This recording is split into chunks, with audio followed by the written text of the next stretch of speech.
డబ్బుకయట నీతిమంతులు ఎవరికి అమ్మేవాడు? ఎవరికి అమ్మేవాడు?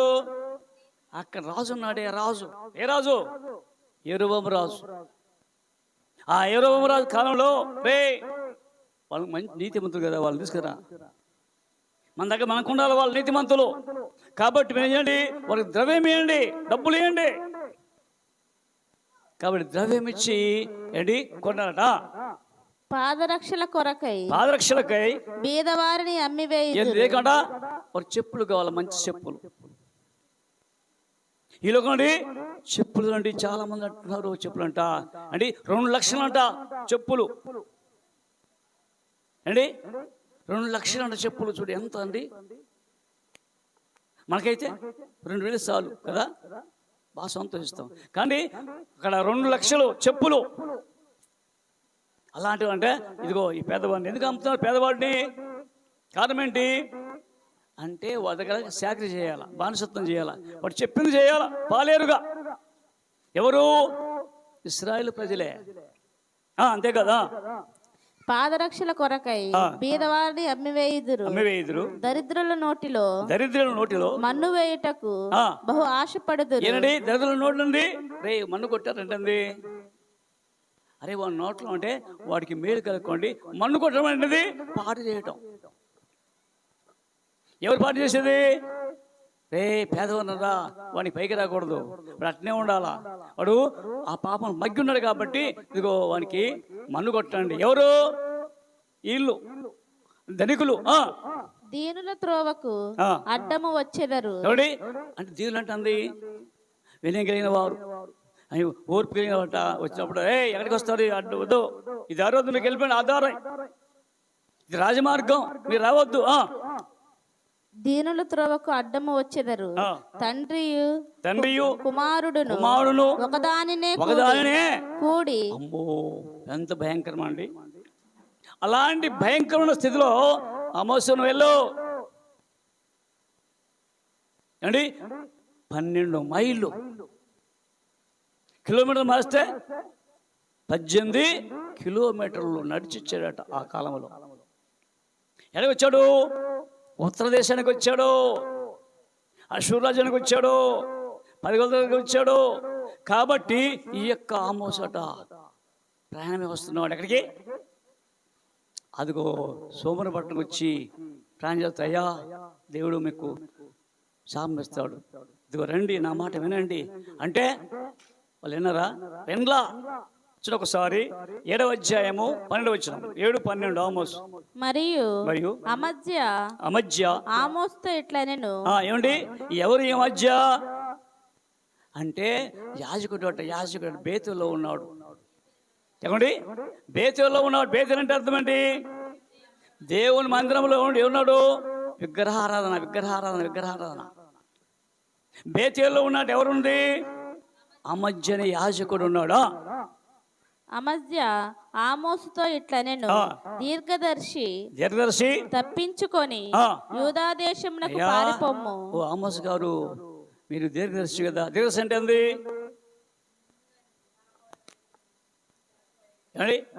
దీర్ఘదర్శి అంటే జరిగిపోయే సంగతి తెలిసేవాడు, అన్ని తెలుసు ఆయనకు.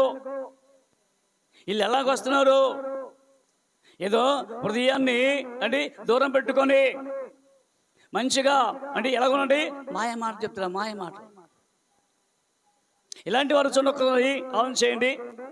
యెషయా గ్రంథం 30 అధ్యాయము 11 వచనం. యెషయా 30:15, 30:12. అందుచేతను ఇశ్రాయేలు యొక్క పరిశుద్ధ దేవుడు ఇలాగ సెలవిచ్చుచున్నాడు, మీరు ఈ వాక్యము వద్దని త్రోసివేసి బలాత్కారమును కృత్రిమమును. చూడండి అయ్యా, ఈ వాక్యం మాకొద్దు, వెళ్ళిపో. మాకేంటి? బలాత్కారము కృత్రిమం అంటుంది అన్ని మిశ్రిత మాట.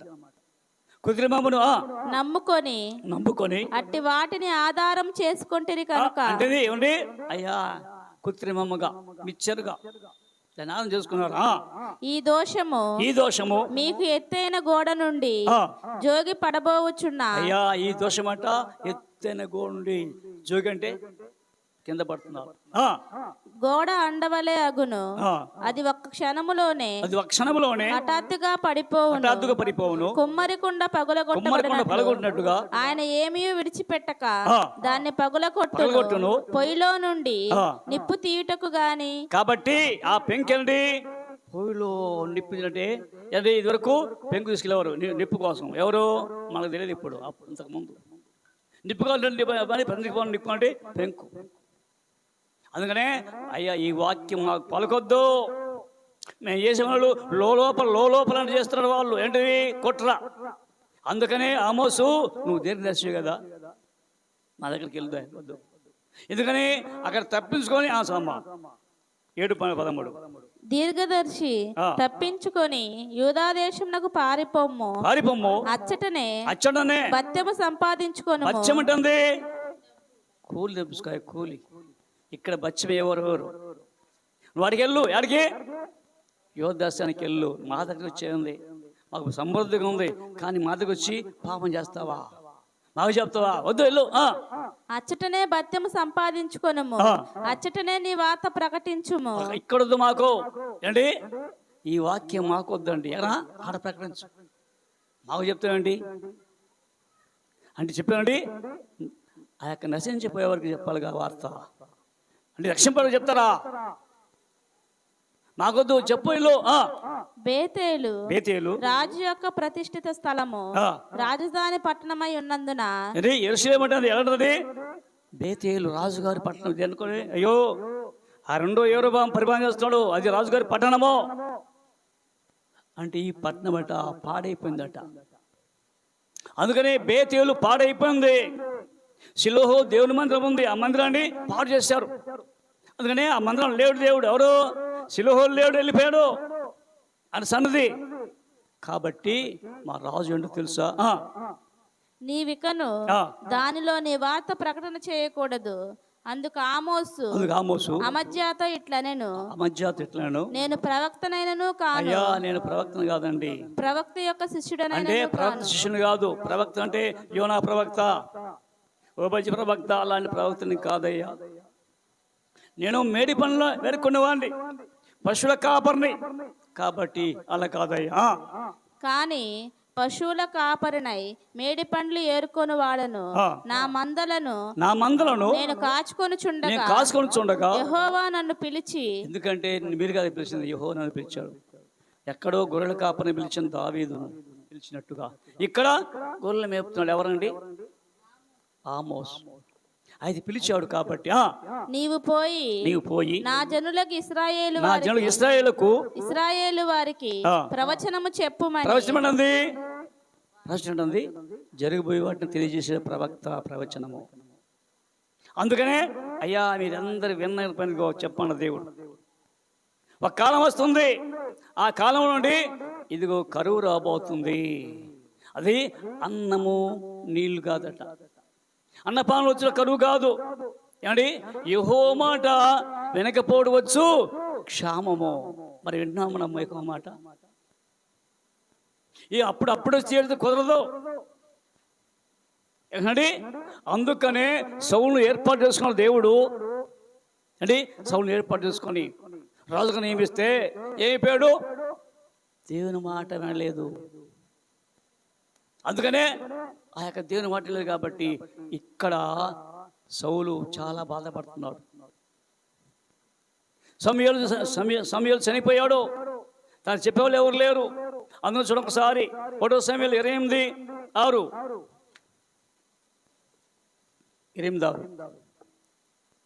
యెహోవా యొద్ద విచారణ చేయగా యెహోవా స్వప్నము ద్వారానైనను ఊరీము ద్వారానైనను ప్రవక్తల ద్వారానైనను ఏమీ సెలవీయకుండా. అయ్యో దేవుని అది విచారణ, ఎంక్వైరీ, ప్రార్థన చేస్తున్నట. చేసేది ఎవరు? ఇది చేస్తున్నాడు. యుద్ధం రాబోతుంది. యుద్ధం, అమ్మో యుద్ధంలో నేను ఓడిపోతానా గెలుస్తానా? దర్శనం ద్వారా అంటది వచ్చి చెప్పాడు ఎవరు చెప్పట్లా. కళ్ళ ద్వారానైనా అంటే దర్శనము అయినను లేక అదిగో దీర్ఘదర్శిలాగా చెప్పలేదు ఎవరు. ఉరీము తుమ్మీము ఎవరండి? ఉరీము తుమ్మీము విన్నారు ఎప్పుడన్నా అండి? కాబట్టి యాజకులలో కానీ అలాంటి వారు అయితే వెళ్ళండి అప్పుడేనండి దేవుడి యొక్క స్వరము మాట్లాడట్లా. ఒక పని చేశాడు ఏమండి, అయ్యో ఓకే కుదరదు, కర్ణపిశాసి పిలవాలన్నాడు. కర్ణపిశాసి దేనికోసం? తను చెప్పాలి కదా, అందుకని పంపిస్తున్నాడు. ఎండోరికి పంపించాడు. ఒక అదిగో సోదే చెప్పాము కాబట్టి కథ వేరు. అయితే ఇక్కడ ఏమైపోయాడు సౌలు? చివరికి హతసాక్షి అయిపోయాడు. గిల్బోవ కొండ మీద అది చంపేశారు. కాబట్టి యెహోవా మాట ఎదురుకై వెళ్ళాడట. కానీ అయితే ఆ వెదుక ఆమోస్ 12 వచ్చాం. నీవు పోయి నా జనులకు ఇశ్రాయేలు వారికి ప్రవచనము చెప్పుమని నాతో సెలవిచ్చెను. యెహోవా మాట ఆలకించుము. 8, 11, 12. కాబట్టి జనులు యెహోవా మాట వెదకుటకై ఈ సముద్రము నుండి ఆ సముద్రం వరకు ఉత్తర దిక్కు నుండి ఇక్కడ ఎక్కడ అమ్మో దేని మాట అన్నాయా? ఈ సముద్రం ఆ సముద్రం ఏ సముద్రం అంట? ఇన్ని సముద్రంలోనే మనకు ప్రపంచంలో తూర్పున అండి అంటే అవతలు ఏమున్నవి. కాబట్టి ఇలాగా ఈ సప్త సముద్రాలకు వెళ్ళగానైతే దొరకలేదట. ఈ సముద్రం అంటే ఉత్తర దిక్కు నుండి ఎక్కడ నుండి తూర్పు దిక్కు వెళ్ళారు. తూర్పు దిక్కు చెప్పారు ఏమన్నా? ఉత్తర దిక్కు నుండి తూర్పు దిక్కు వరకును సంచరించుదురు గాని అది వారికి దొరకదు. ఎందుకు దొరకదు అండి? అంటే వాక్యము దొరకని కాలం వస్తుంది. ఆలోచన చేయండి. మనకైతే సమృద్ధి ఉంది వాక్యము. ఎక్కడ చూసినా ప్రతి గొంతులో ప్రతి వీధుల్లో. కానీ మనమే పనిచేసి పెడుతున్నాం. ఆ దినమందు చక్కని కన్యలను యవనులను దప్పిచేత సొమ్మసిల్లుదురు. ఏంటి ఎవరట? చక్కని కన్యలు యవనస్తులు దప్పి అంటే నీకు తరస్తుందా, ఆకలి ఉందా? కాబట్టి అన్నాడు. ఎవరంట దప్పి చేత బాధపడేది అంటే ఆయన పిలుస్తున్నాడు ప్రతి వారిని. చూడొకసారి సామెతలు 1:28 సామెతలు 1:28 నన్ను గూర్చి మొరపెట్టెదరు కానీ నేను ప్రత్యుత్తరం ఇయ్యకుందును. నన్ను శ్రద్ధగా ఏంటంటే అయ్యా మాకు వాక్యం కావాలి, చెప్పు అయ్యా మాకు వాక్యం కావాలయ్యా. ఆ మాటలు అంటే చెప్పేవారు ఎవరు లేరు, ఉండరు రాబో దినంలో. శ్రద్ధగా అన్నది జాగ్రత్త. అయ్యో ఏంటి దేవుని మాట. కానీ మీరు శ్రద్ధగా విన్నాను. నేను నన్ను శ్రద్ధగా వెతికెదరు కానీ వారికి నేను కనబడకుందండి. ఏంటి వాక్యం అంటే ఈ యొక్క వాక్యం దొరకదు. ఎందుకని అట్లా అంటున్నాడు? ఎందుకన్నాడు అలాగా? ఎందుకన్నాడు చూడు 24 నేను పిలవగా మీరు విన్నారా? అయ్యా మైక్ శబ్దం విన్నారా? మీరు అందరూ విన్నారా? విన్నదా? వచ్చానా మరి? మాకెందుకు మా మైక్ శబ్దం? మేము చెవిటి వాళ్ళము, వినపడదు మాకు, మా టైం మాకే. ఏమండి అది అది నేర్పించే మీరు వినకపోతే నా చెయ్యి చాపగా ఎవరునూ లక్ష్య పెట్టకపోయింది. ఏంటి మా చేసి అయిపోయింది. నేను చెప్పిన బోధ ఏమీ మీరు వెనక త్రోసివేసితిరి. నేను గద్దింపగా అయ్యా నేను బోధిస్తుంటే త్రోసివేసి పో మాకొద్దు పో. ఆమోస్ నెట్టేసినట్టుగా. అంటే ఎవరు ఆ యొక్క ఆమోస్ నెట్టేసింది? ఎవరు? దేవునికి కలిగిన ఇశ్రాయేలు ప్రజలే. కానీ మాకొద్దు అంటే ఎక్కువ తిని అంటే ధనవంతులై ధిక్కరించారట. అంతేకాదు చూడండి యెషయా గ్రంథం 65 అధ్యాయం చూడండి 65:2 తమ ఆలోచన అనుసరించి చెడు మార్గం నడుచుకొనొచ్చు. లోబడనొల్లని ప్రజల వైపు ఎవరంట వాళ్ళు? ఆ ఉత్తర దేశంలో ఉన్నది ఎవరంట? ఉత్తర దేశంలో ఉన్న వాళ్ళు లోబడిన వాళ్ళట. లోబడక అంటే దేవుడు చేసి ఆ లోబడిన దగ్గర వచ్చి ఆమోసు వెళ్ళు, చెడు చాపు, దినమంతయు ఏం చేస్తున్నాడు? లోబడనొల్లని ప్రజల వైపు దినమంతయు నా చేతులు చాపుచున్నాను. ఎందుకని ఇప్పుడు చాపుతున్నాడు మనకు కూడా? ఎందుకంటే ఇంకా రాలేదు, ప్రళయం రాలా, గుత రాలా, కాబట్టి నిన్ను పిలుస్తున్నాడు దేవుని మీద. చెప్తావా? అంతేకాదు, ఎందుకంటే పిలిస్తే రాదు కాబట్టి. అందుకని చూడండి, మీకా 3:4, మీకా గ్రంథం 3:4. వారు దుర్మార్గతను అనుసరించి నడుచుకొని ఉన్నారు గనుక వారు యెహోవాకు మొరపెట్టినను ఆయన వారి మనవి అంగీకరింపక. ఎందుకనంటే ఎంతగానో చెప్తున్నాడు ఇర్మియా. ఓ ఇర్మియా, నువ్వు వెళ్ళి చెప్పయ్యా, ఇది ఆయన కన్నీడు కార్చాడు, తలంతా జలమైపోయింది 9వ అధ్యాయంలో. అందుకండి ఇర్మియా చెప్పిన కానీ విన్నారా? అంటే ఇర్మియా ద్వారా వాక్యం చెప్తే విన్నారా? మనము శాఖ చెప్తే విన్నావా? వింటున్నా కానీ అనుసరించట్లా. వింటున్నాం బాగా, కానీ చెవుల్లోకి చొచ్చట్లా. కాబట్టి ఎప్పుడైతే మీకు ఆపద వచ్చినప్పుడు, మీకు అభయం వచ్చినండి, నేను దాక్కుండా, నేను విషయం రాదు కదా. అందుకని ఒకసారి ఎందుకంటే దాక్కుండదు ఆయన మన మాట ఆయన ఆలకించేద్దాం. ఆయన మాట ఆలకించావా? విలాపవాక్యం చూడు 3:44 విలాపములు. ఏడుస్తున్నాడు ఇర్మియా ఏడుస్తున్నాడు విలాపములు అంటే. మా ప్రార్థన నీ యొద్ద చేరకుండా నీవు మేఘము చేత నిన్ను కప్పుకొని ఉన్నావు. జనుల మధ్య మమ్మును మష్టుగాను చెత్తగాను పెట్టి ఉన్నావు. మా శత్రువులందరూ మమ్ము చూచి ఎగతాళి చేసెదరు. భయమును గుంటయు పాడును నాశనమును మాకు తటస్థించినవి. నా జనులకు కలిగిన నాశనమును నేను చూడగా. చూడండి ఏమన్నారు ఇక్కడ? ఎవరు? ఉత్తర దిక్కున్న వారట. ఏ దిక్కు? ఉత్తర దిక్కున్నవారు. మనం ఏ దిక్కున్నాం?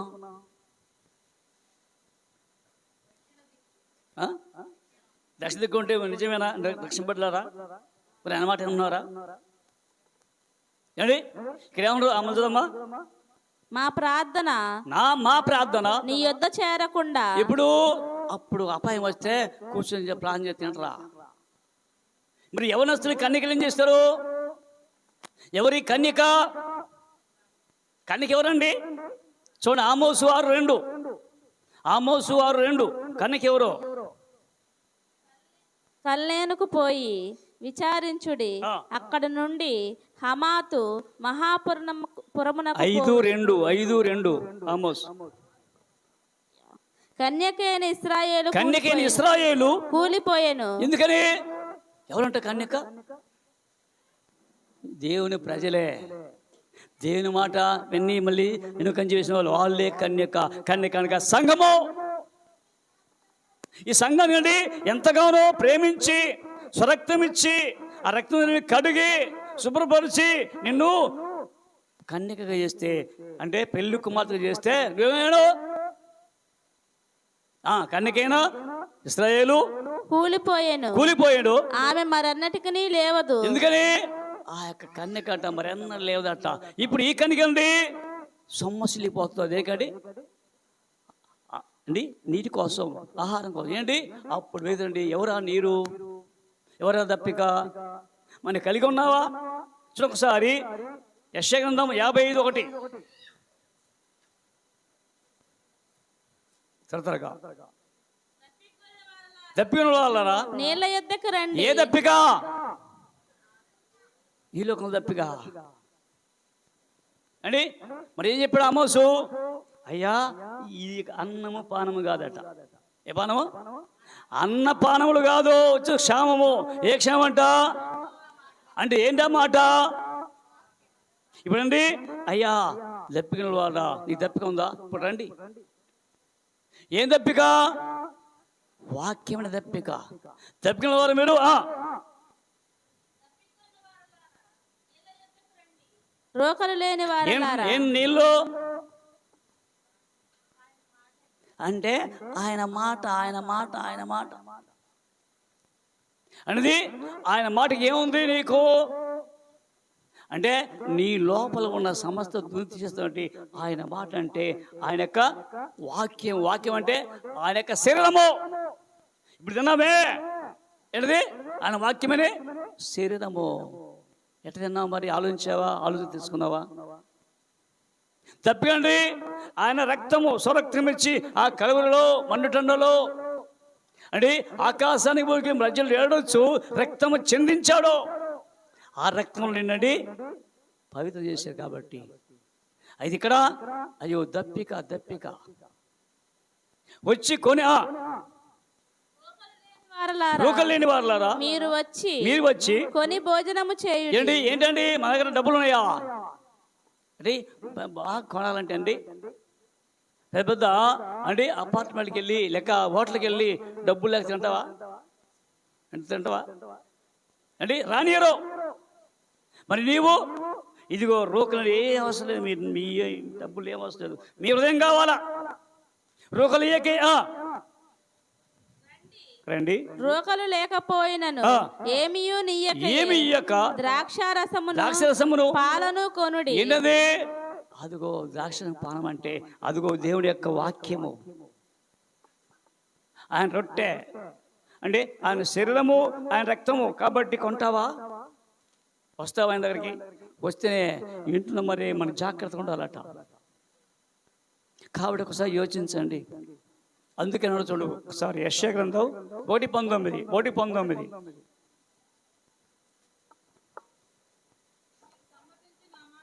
అయ్యా కాలం చేయండి. మీరు సమ్మతించిన ఆ మాట మీరు ఈ భూమి యొక్క మంచి పదార్థములు అనుభవించదురు. సమ్మతింపక తిరుగుబడిన యెడల నిశ్చయముగా మీరు ఖడ్గము పాలగుదురు. ఒకవేళ మీరు సమ్మతించగా తిరగపోతే ఖడ్గం పాలవుతారు. యెహోవా ఇలాగ సెలవిచ్చున్నాడు. కాబట్టి ఆయన వెతకటానికి వస్తావా? సమయం ఉండగానే తరుణములుగానే వెతకాల. ఆయన్నో సమీపంతో దొరుకుతాడా? ఇప్పుడు ఏశావు అంటే భోజనం కోసం వెళ్ళాడు, తిండిపోతే అయ్యాడు. చివరికి అదిగో యాకోబట దీవెనలు పొందుకుంటున్నాడు. ఒకసారి ఆదికాండం 27 త్వరగా. అతడు దగ్గరకు వచ్చి అతను ముద్దు పెట్టుకున్నాను. అప్పుడు అతడు అతని వస్త్రముల వాసన చూసి, ఎవరి వస్త్రాలు?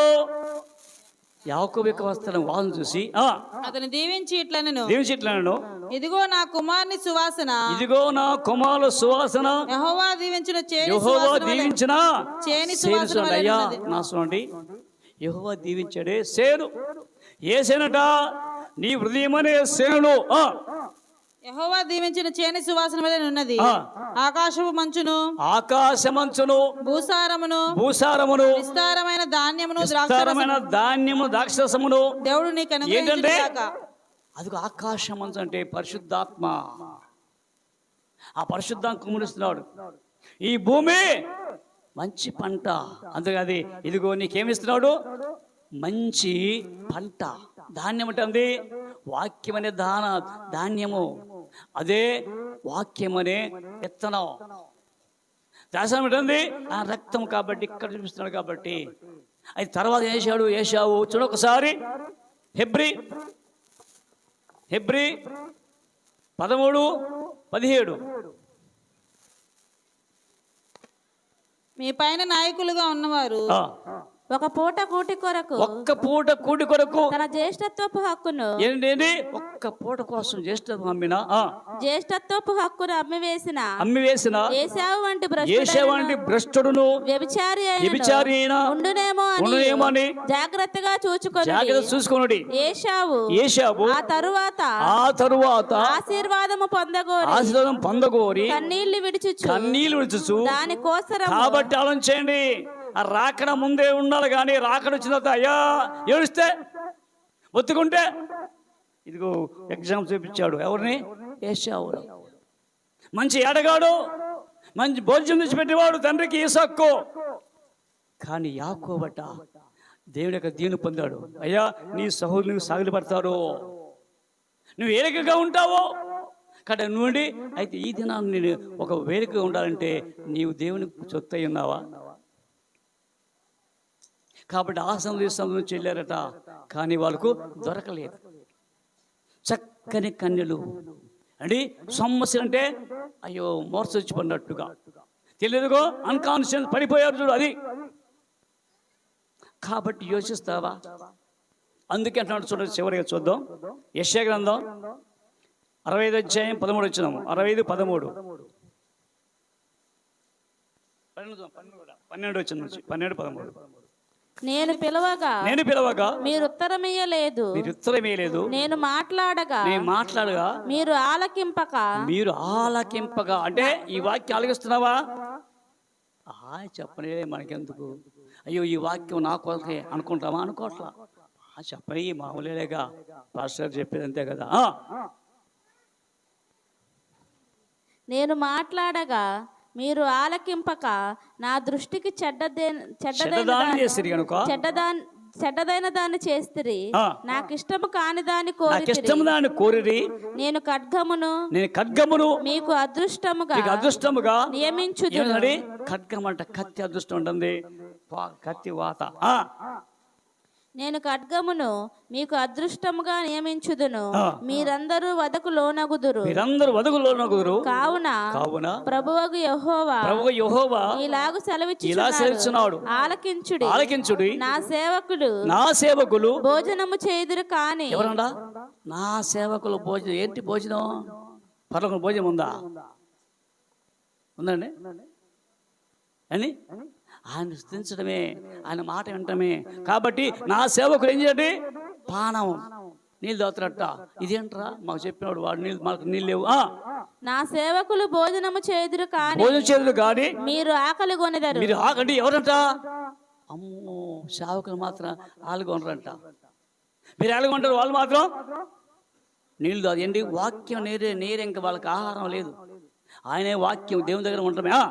నా సేవకులు పానము చేసేదరు కానీ మీరు తప్పికొనెదరు. అనేది ఆ సేవకులేమో నా యొక్క శిరం తిన్నారయ్యా, ఆ సేవకులేమో నా యొక్క రక్తాన్ని తాకారయ్యా, కానీ మీరు మాత్రం దొరకదా.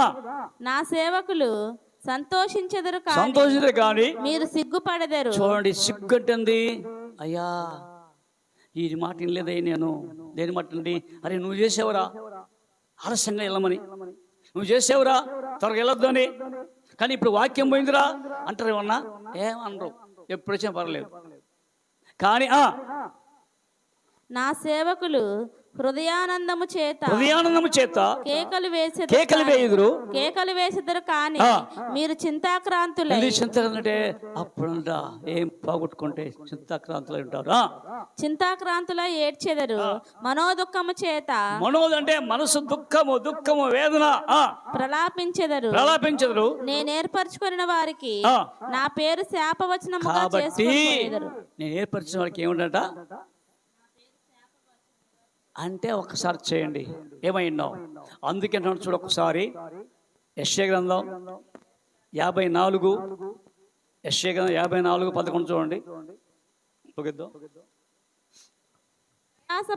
ప్రయాసపడి గాలివాన చేత కొట్టబడి ఆదరణ లేక ఉన్నదానా నేను నీలాంజనములతో ఈ కట్టడమును చూడండి. ఈ పేదవాళ్ళు అండి, ఆ పేదవాళ్ళండి అమ్మారు. ఎవరికి? ధనికులకు. దేనికి అమ్మారు?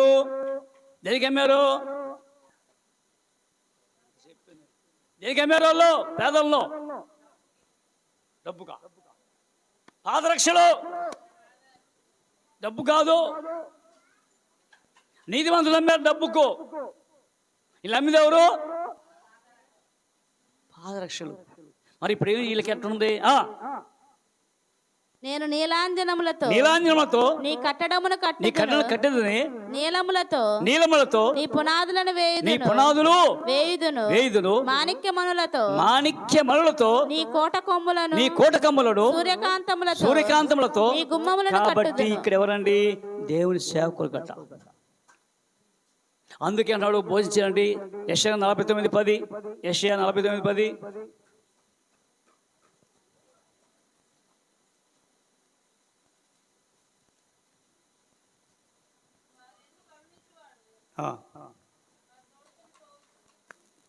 లైక్ తీసుకో. 49:10. 40:10. ఇదిగో తన బాహువే తన పక్షమున ఏలుచుండగా ప్రభువగు యెహోవా తానే శక్తి సంపన్నుడై వచ్చును. ఆయన ఇచ్చు బహుమానము ఆయన యొద్ద ఉన్నది. ఆయన దగ్గర ఎవరి దగ్గర ఉందా? ఆయన ఇచ్చు బహుమానం కాబట్టి ఆ రివార్డ్కి వెళ్తావా?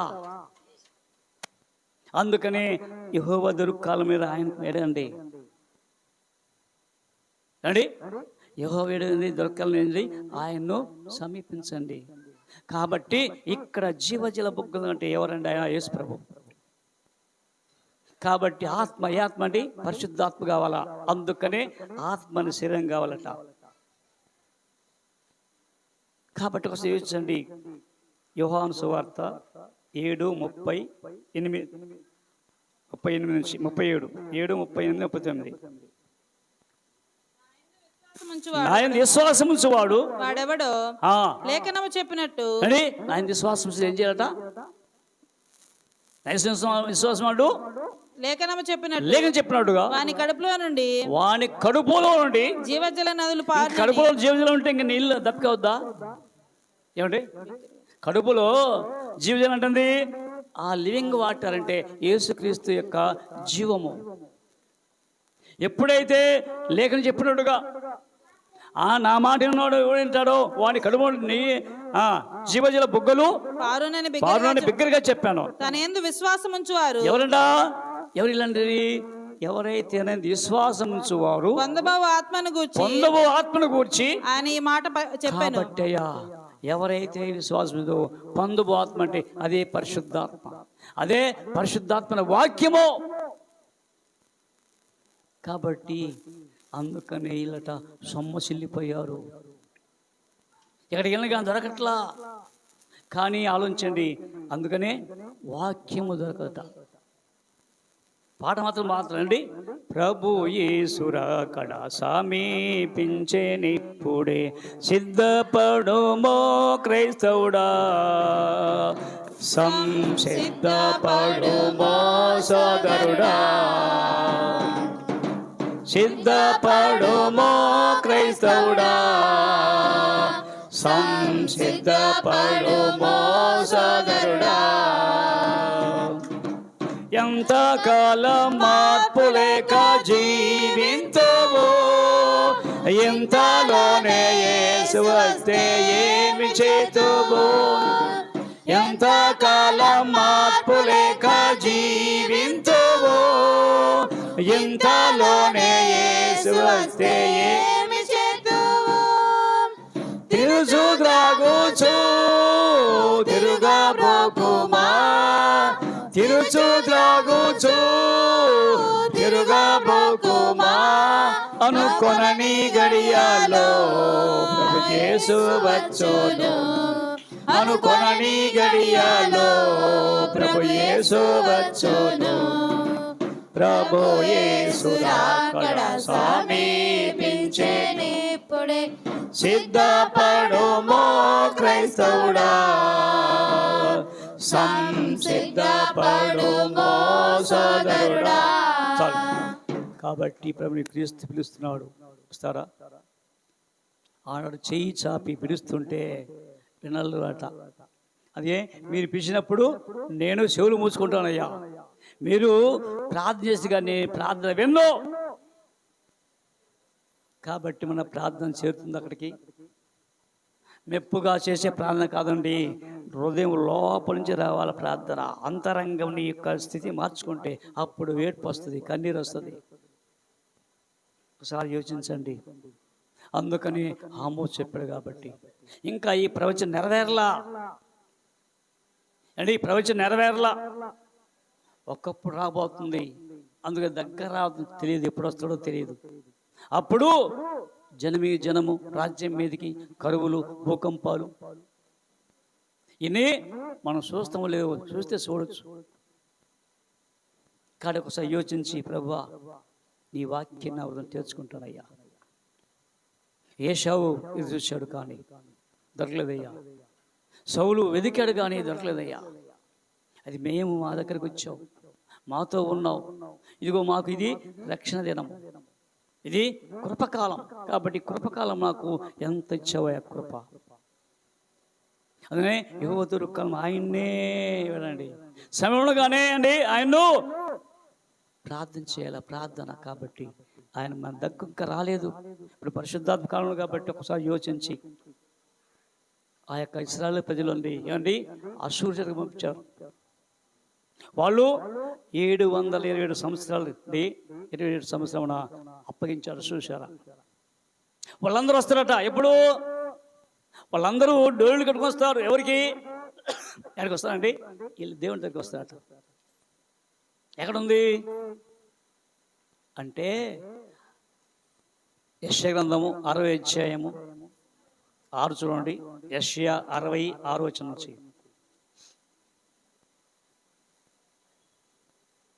ఒంటెల సమూహము మిద్యాను ఏయిఫాల లేత ఒంటెలను ఈ దేశం మీద వ్యాపించును. వారందరూ షేబా నుండి వచ్చెదరు. బంగారమును ధూపద్రవ్యమును తీసుకొని వచ్చెదరు. యెహోవా స్తోత్రములను ప్రకటించెదరు. నీ కొరకు కేదారు గొర్రెల మందలను కూడుకొనును. నెబాయోతు పొట్టేలు నీ పరిచర్యకు ఉపయోగములగును. అవి నా బలిపీఠం మీద అంగీకారములగును. నా శృంగార మందిరమును నేను శృంగారించెదను. మేఘము వలెను ఎగయు గువ్వ వలెను. అంటే బలిపీఠము. శృంగారం అంటే నీవు నీ హృదయాన్ని శృంగారం చేసుకునే విధిగా ఉన్నాడు. ఈ లోక సౌందర్యం కాదు, ఆంతర సౌందర్యం. కాబట్టి ఒకసారి యోచించండి, ప్రభువా ఇలాంటి వాక్కులు మేము ఉన్నాం, ఇవన్నీ మన హృదయం దాచిపెట్టుకోవాలని కోరుచు కొద్ది మా దేవుని గాక ప్రార్థన చేసుకుందాం. కృప మై పరలోక తండ్రి, నీకున్నా నీ కృప చేత ప్రేమ చేతంలో కాచి దాచి గత వారంలో ప్రభువా ఏమైతే నేర్చుకుందో మరలా తండ్రి నీ కృపలో తండ్రి మమ్మకు తెలియపరచని దేవా. ఆమోస్ ఎంతగానో ఏడ్చి ప్రభా వారు చెప్తే అక్కడి నుంచి తండ్రి పారదోలేరు ప్రభా. అయినను అయ్యా నేను ప్రవక్తను కాదు, ప్రదర్శనలో కాదు, అయితే యెహోవా చెప్పాడు. ఎక్కడో గొళ్ళ కాపురిగా నన్ను పిలిచి ఈ ప్రాణం చేయనుడు కానీ ప్రభా ఇదిగో చేస్తే వారు వెళ్ళదు. కాబట్టి ఒక్కసారి వాళ్ళందరూ అర్సూజరికి వెళ్ళారు. మరలా తండ్రి తన గ్రామానికి వెళ్ళిపోయి క్షేమం ఇచ్చాడు, ఆవు ఇచ్చాం ప్రభా. ఎక్కడ ప్రకటించండి. అందుకని దక్షిణ దేశం వారు మాత్రమే జీవించారు. వారు మాత్రమే 2 గోత్రాలను కాబట్టి ఆ 2 గోత్రాలు కూడా ప్రభా ఖచ్చితమైనవి కాకుండా ప్రభా ఇదిగో తండ్రి 20 మంది రాజులు ఏరేళ్ళు కానీ 8 మంది మాత్రమే తండ్రి బుద్ధిమంతులై ఈ వాక్యానుసారం జీవించడం ప్రభా. మేము కూడా అలాగా ఈ వాక్యం జీవించబడి తయారు చేయమని కుటుంబాలు దీవించండి. ఈ వాక్యం ప్రతి నింపిన సాధన తెచ్చేయమని యేసుక్రీస్తు నామమున ప్రార్థిస్తున్నాం తండ్రి. ఆమేన్.